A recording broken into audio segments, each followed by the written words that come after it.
अस्सलाम वालेकुम, मैं वसीम मलिक हूँ। सुप्रीम कोर्ट ऑफ पाकिस्तान में इस वक्त मौजूद हूँ। आज तारीख है 15 जनवरी 2025। मामला सिविलियंस का फ़ौजी अदालतों में ट्रायल और आज के रोज़ होने वाली अहम समाअत का अहवाल आपके सामने रखना है, जिसमें कुछ अहम तरीन और बुनियादी चीज़ें फ़ौजी अदालतों से मुतालिक डिस्कस हुई हैं और वजारत दिफा के वकील आज भी इस तमाम तर बेंच की जानिब से पूछे जाने वाले सवालात का जवाब देने में नाकाम नज़र आए हैं। 21वीं आईनी तरमीम का तस्करा भी हुआ है। चेयरमैन सेनेट रज़ा रबानी हैं, उन्होंने फ़ौजी अदालतों के हक़ में जो आईनी तरमीम हुई थी उसमें वोट किया था और उसमें जो उनके आंसू गिरे थे उसका भी तस्करा हुआ।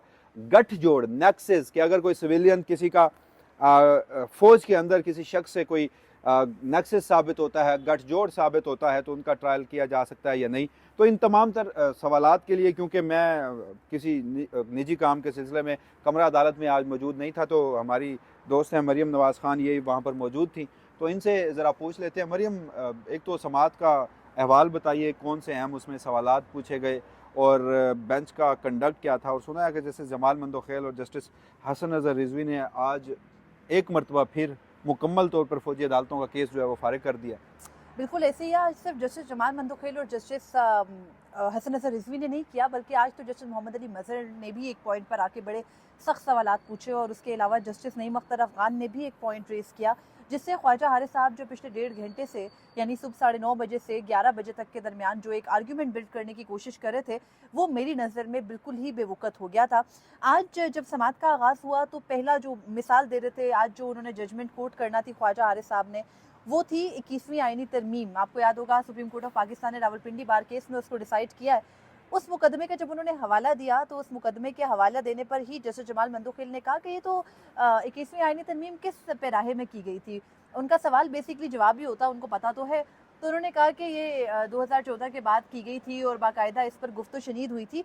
तो जस्टिस जमाल मंदोखेल ने कहा कि ये तो दहशतगर्दों के लिए की गई थी और दहशतगर्दों के लिए भी आपको उनको मिलिट्री कोर्ट्स में ले जाने के लिए आईने पाकिस्तान में तरमीम करना पड़ी, तो आप सिविलियंस को फौजी अदालतों में कैसे ले जा सकते हैं, ये नेक्सस कैसे क्रिएट होता है।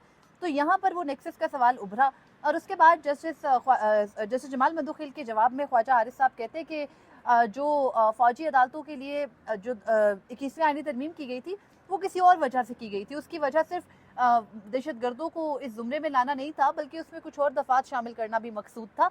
मगर बहरहाल उनका ये जो आर्ग्यूमेंट था ये बहुत ज़्यादा बाय नहीं किया जजेस ने। जैसे जमाल मंदोखेल ने कहा कि फिर तो दो चीज़ें हैं, एक तो ये है कि आप किसी दहशतगर्द को जिसका ताल्लुक किसी दहशतगर्द ग्रुप से है उसको मिलिट्री कोर्ट में ट्राई करते हैं, और दूसरा अगर कोई मजहबी इंतहा पसंद है तो फिर सिविलियन को आप इसमें कैसे लाते हैं। उनका एक ही कि सवाल है, वो कहते हैं मेरा तो सिंपल सा सवाल है, आप मेरे सवाल को बता दें। तो जब ख्वाजा हारिस साहब आज मुसलसल ये आर्ग्यूमेंट बिल्ड कर रहे थे कि नहीं सिविलियंस का फौजी अदालतों में ट्रायल हो सकता है, तो जस्टिस जमाल मंदोखेल ने बड़ा 3 मरतबा बड़े ही सादा अल्फाज में ये कहा कि ना ही सिविलियंस का फौजी अदालतों में ट्रायल पहले से हो सकता था, जबकि आर्मी एक्ट तो 1952 से इनफील्ड है और जो ऑफिशियल सीक्रेट एक्ट है वो 1923 से है।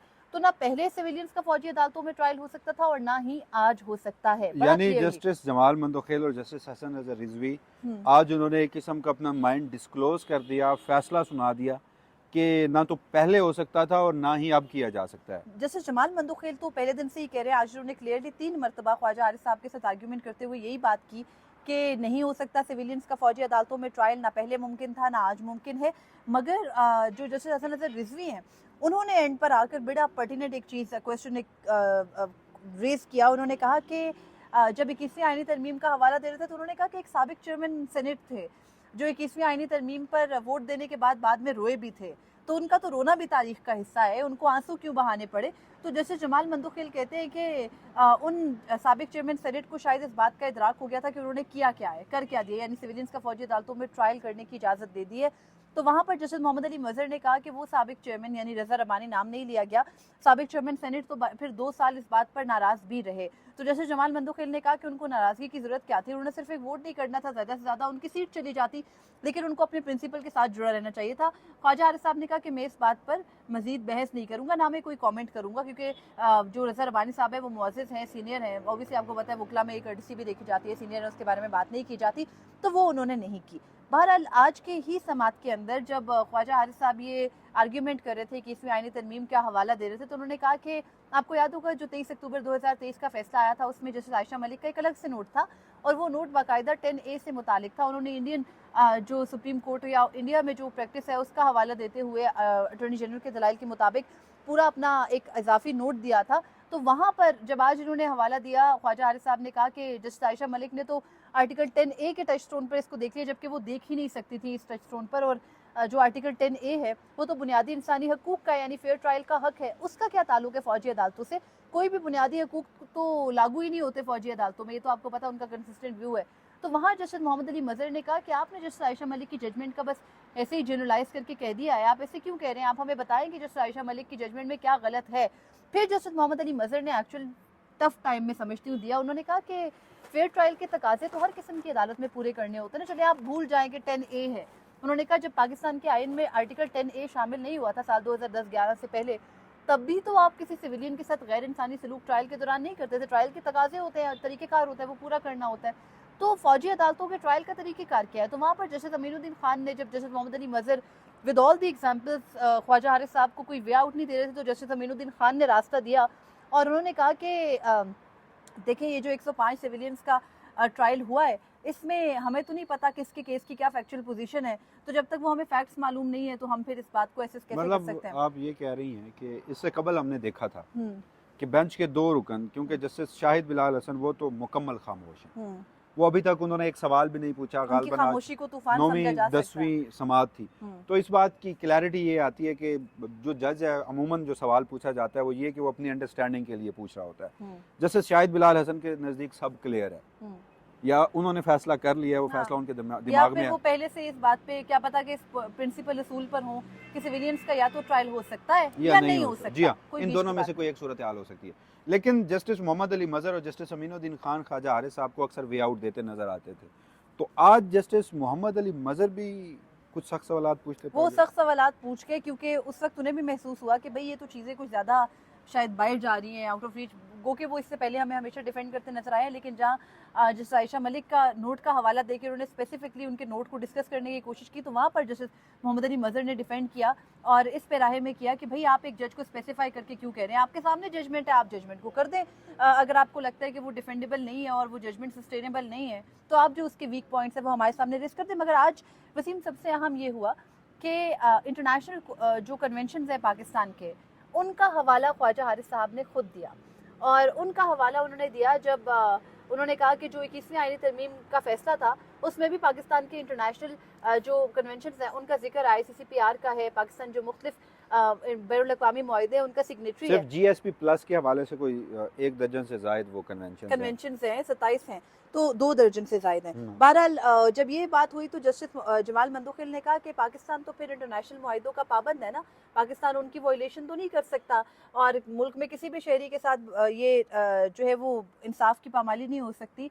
तो उस पर ख्वाजा हारिस साहब कहते हैं कि देखें ना, मैं भी तो यही कह रहा हूँ कि ICCPR हो या कोई भी इंटरनेशनल कन्वेंशन हो, हम तो उन सब पर अमल दरामद करके फ़ौजी ट्रायल कर रहे हैं। तो फ़ौजी ट्रायल तो तमाम तकाज़ों को पूरा करता है। फाइनली आपको ये केस कब तक कंक्लूड होता नजर आ रहा है? क्योंकि ख्वाजा हारिस साहब जो है वो तो खैर मुझे ये केस क्योंकि बेंच देखें, एक होता है बेंच को कोई जल्दी हो, एक होता है कि बेंच रोज़ाना वक्त दे, वक्त रोज़ाना एक लिमिट मुकर्रर करे कि ख्वाजा साहब आज मुकम्मल कर लें, कल मुकम्मल कर लें। बेंच बिल्कुल पुरसुकून होकर बैठा हुआ है, उनको भी पता है भाई सामने 20 पिटिशनर्स अभी रहते हैं, लेकिन उन्हें कोई परवाह नहीं है। वो ख्वाजा साहब को सुन रहे हैं, ख्वाजा साहब के आर्ग्यूमेंट्स को क्या होगा, अडॉप्ट कर लेगा, वफाक अडॉप्ट कर लेगी, उनके आर्ग्यूमेंट्स को सूबे अडॉप्ट कर लेंगे जो पिटिशनर्स हैं। मगर बहरहाल अभी सबके वकला बाकी हैं। शोधा फाउंडेशन के एक वकला हैं, वकील हैं, उसके शोधा अलावा फाउंडेशन की वकालत तो मेरे ख्याल में ख्वाजा हारिस ही कर रहे हैं। ख्वाजा साहब तो सबकी कर रहे हैं, जाहिर है जो फ़ौज की तर्जुमानी कर रहे हैं इस वक्त वो सभी कर रहे हैं। मगर बहरहाल अब दूसरी साइड से बहुत सारे लोग हैं, बहुत सारे वकला हैं, वो सब रहते हैं, लेकिन बेंच कोई टाइम फ्रेम मुकर्रर करे ना वसीम। जब बेंच के सरबराह हैं उनको सवाल तो चले पूछना दूर की बात है, उनसे बेंच में जजेस मैनेज नहीं हो रहे, उनसे बेंच में सवालात का दुरानिया मैनेज नहीं हो रहा और उनसे अपने सामने खड़ा वकील भी मैनेज नहीं हो रहा। और मेरा इस पूरी चीज़ में अंडरस्टैंडिंग एक ये है कि जस्टिस अमीनुद्दीन खान शायद इसलिए ख्वाजा साहब को इतना वक्त दे रहे हैं कि वो रीज़न्स लिख सके ना। हर बंदे को अपना फैसला देने के लिए वजूहात पे रिलाई करना होता है। तो शायद अभी तक उनकी नज़र में भी ख्वाजा साहब को इतनी बड़ी वजह नहीं निकाल के लिया है, क्या पता नहीं, लिया उसके है, लिए क्या पता ज़रूरी लिया क्या है। है, उसके लिए ख्वाजा आरिफ साहब अमीनुद्दीन खान साहब वाला जजमेंट लिख के उनको दे दें। देखिए, ये तो अब आप जज साहब की कैपेबिलिटी के ऊपर सवाल कर रहे हैं, मैं इस पे बिल्कुल भी कोई कोई एक कमेंट नहीं आईनी कर आईनी मैं आईनी बिल्कुल जजमेंट कमेंट कोड नहीं कर करूंगी। दें, वो आईनी बेंच जजमेंट के कोड कर दें बेंच के मुझे। सरबराह हैं, तो आईनी वो आईनी बेंच के कोई सरबराह कोई हैं। एक उनका आईनी फैसला आप मुझे कोड कर दें, आप मुझसे पहले। आएगा ना, अभी आएगा, अच्छा, ओके। अभी आएगा, उसी के लिए तो वो सुन रहे हैं रोजाना। आप लोग खामखा में किसी भी जज को अंडरमाइन करना ना शुरू कर दिया करें। सारे जजेस आज़ाद हैं। आपसे ही मुलाकात में चीफ जस्टिस साहब ने अनाउंस किया कि उनका हर जज आज़ाद है, तो उनकी आज़ादी उनको एंजॉय करने दें। देखिए, इतने आज़ाद है, उनको परवाह ही नहीं है। रोजाना के हिसाब से 1.5 घंटे से पिछली 7 समातों पर सिर्फ ख्वाजा आरिफ साहब को सुनी जा रहे तो हैं, सुनी यही जा रहे हैं, यही सुनी जा रहे यही तो मसला है कि आईनी बेंच से आईनी मुकदमात सुने नहीं जा रहे, और फिर सुप्रीम कोर्ट के रेगुलर बेंच जिसमें जस्टिस हैं। वो मंसूर अली शाह, है और वो आयशा मलिक सवालात और उठा इरफान रहे हैं। सदात, उन्होंने सवालात नहीं, उन्होंने अब तो 1918 की आईनी हैसियत जांचने का भी गालबन कल के रोज़ फैसला किया है। और ये इंटरेस्टिंग है कि समात के दौरान समात मुलतवी हुई थी 2 हफ्तों के लिए, लेकिन जब कल जजमेंट आया तो फिर समात उसमें 2 ही दिन है। जुम्मे के रोज़ रखी गई है। तो नाज़रीन, कल का दिन इंतहाई अहम है। फौजी अदालतों में ट्रायल भी होगा और उसके